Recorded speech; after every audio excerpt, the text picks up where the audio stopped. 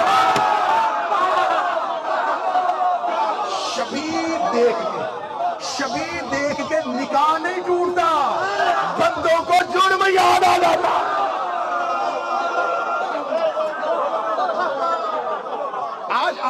آج کچھ جدت پسند شیعہ نا, آج کے دور کے ماڈرن شیعہ, وہ آگے کہتے ہیں جی بس چھوڑا کریں جی, آپ ان لوگوں کو کیوں بات کرتے ہیں, آخر نبی کی کوئی نہ کوئی رشتہ داری تو ان کے ساتھ تھی, اس رشتہ داری ہی کو دیکھ لیں. آؤ میرے سامنے آنکھوں میں آنکھیں ڈالو. یوسف کے بھائیوں کی 3 نبیوں سے رشتہ داری تھی. یعقوب کے بیٹے تھے, یوسف کے بھائی تھے, اسحاق کے پوتے تھے. 3 نبیوں سے قریبی رشتہ داری, اور پھر بھی لانتی.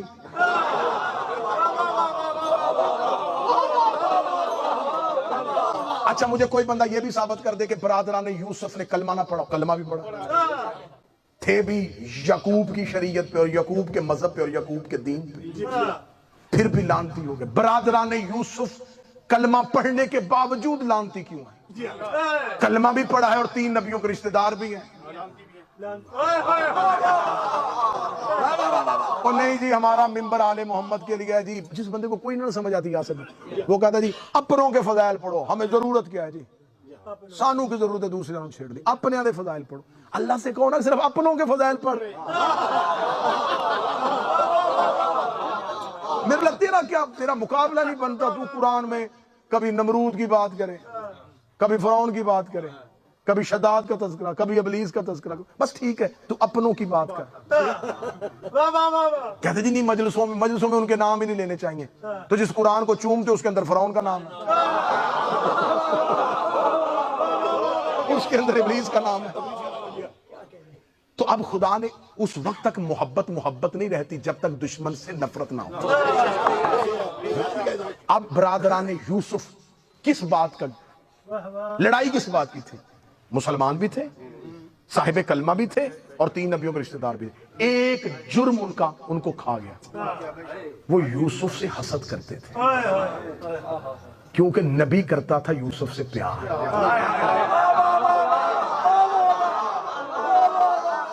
نبی پیار کرے تو رشتہ دار جل ہی جاتے ہیں. نبی محبت کرتا تھا, وہ جلتے تھے. دوسری وجہ کیا؟ وہ اس لیے جلتے تھے کہ یوسف کے پاس ایک ایسا عہدہ تھا جو ان کے پاس نہیں. وہ جلتے تھے کہ جو یہ ہے وہ ہم کیوں نہیں. اور ان کو یہ نہیں پتا تھا کہ یہ جو یہ ہے نا, یہ یعقوب نے نہیں بنایا, یہ اللہ نے بنایا.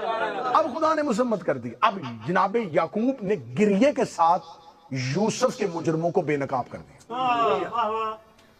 بیٹے کبھی بھی بے نقاب نہ ہوتے اگر یعقوب روتا نہ. روتا رہا. آخر آنکھیں کیسے ملی تھی؟ یوسف کا کرتا لا کے دیا, کرتا آنکھوں کو لگایا, بینائی واپس آ گئی. میرے اللہ ڈنمارک میں بیٹھ کے سوال کرتا ہوں, کپڑا بھی شفا دے دیتا ہے؟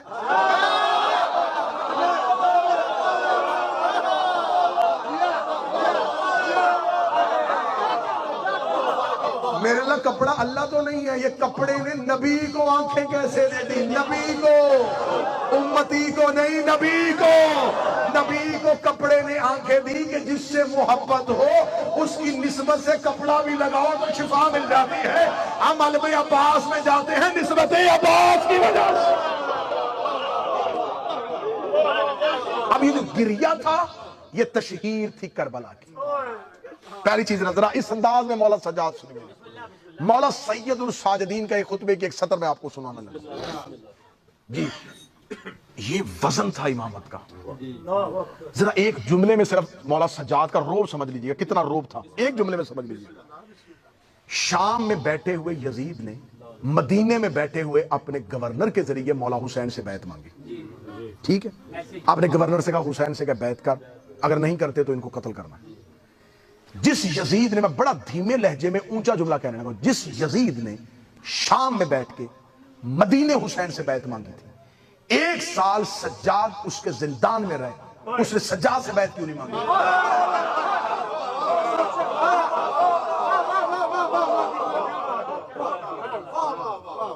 بھائی امام ہی سے بیعت چاہیے تھی نا, تو مولا حسین نے نہیں کی, مولا سجاد سے مانگ لیتا کہ چل تیرے باپ نے کی تو کر, تو وہ تو تھے بھی قیدی, ہیں بھی زندان میں. کس وجہ سے بیعت نہیں مانگی؟ سجاد مالک نے شام میں آتے ہی یزید کو بے بس کر دیا. ایک شہزادی نے اور ایک مالک نے, عالیہ نے اور سید الساجدین نے یزیدیت کی جڑیں کھوکھلی کر دی. جملہ میری زبان پہ ہے, لوگ سمجھتے ہیں یہ اہل بیت کو قیدی بنا کے لے کے آ رہا تھا, نہیں, علی کی بیٹی اور سجاد قاتلوں کو گھیر کے ان کے شہروں میں لے کے آ رہا تھا.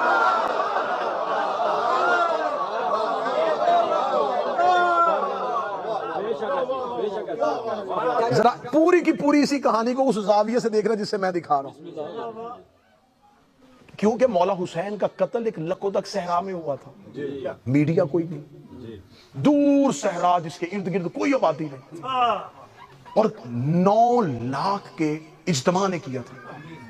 قاتل کا سراغ لگنے کا کوئی جواز ہی باقی نہیں تھا کہ جو امام حسین کے ساتھی تھے وہ قتل کر دیے, اور پورے کا پورا مورخ جو تھا وہ بنی امیہ کے کنٹرول میں تھا. ان کی مرضی کے سارے گورنر تھے موجود. آج ہمیں 1400 سال کے بعد آپ کو ڈنمارک میں جزیرے کے اندر بیٹھ کے پتا ہے کہ اکبر کا قاتل کون ہے, اصغر کا قاتل کون ہے. آپ کو ایک ایک قاتل کا نام جو پتا ہے جو صحرا میں قتل ہوا. میں مولا سجاد کی طاقت بتانے لگا ہوں, طاقت کتنی تھی مولا سجاد میں. عالیہ اور مولا سجاد نے کون سا کام کیا؟ 4 قتل سیدوں کے مدینے میں ہوئے, شہر میں ہوئے, آبادی میں ہوئے, مرکز میں ہوئے. چاروں کے قاتل آج 2023 تک بے نقاب نہیں ہوئے. رسول کا قتل ہوا مدینے میں, ریلت نہیں ہوئی, نبی طبعی موت نہیں مرتے. بیماری سے وہ مرتا ہے جس کو اپنے طبیعت میں, اپنے بدن میں اعتدال توازن ہے.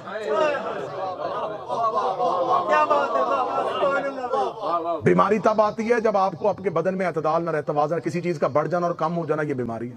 جس کا بدن پہ کنٹرول نہ ہو وہ کائنات پہ کیسے کرے گا؟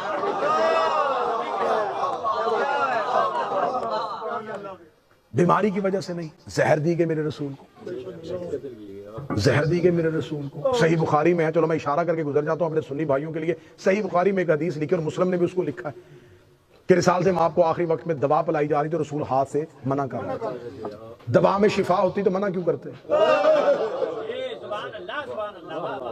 وہ جو شفا کا حکم دیتا ہے, وہ جو دوائی کا حکم دیتا ہے, وہ منع کیوں کر رہا تھا؟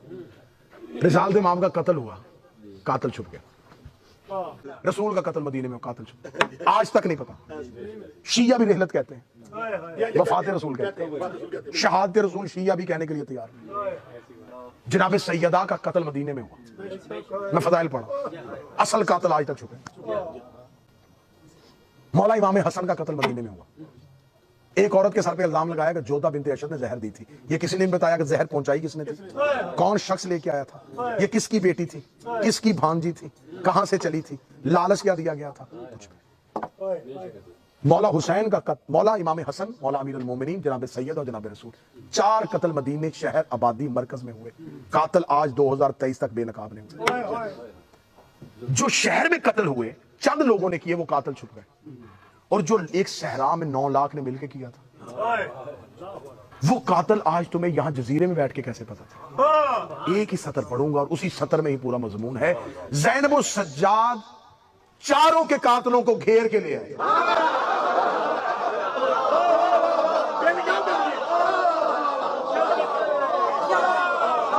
اگر یہ کربلا سے اپنے اپنے گھروں کو چلے جاتے, اگر یہ کربلا سے قتل کرنے کے بعد بھاگ جاتے, آج نہ کوفے والوں نے ماننا تھا, شام والے نے کہہ رہا تھا میں نے لشکر بھیجا ہی نہیں, قادسیہ والے نے کہہ رہا تھا مجھے کیا پتا, بصرہ والے نے کہہ رہا میں تو حکومت کر رہا تھا.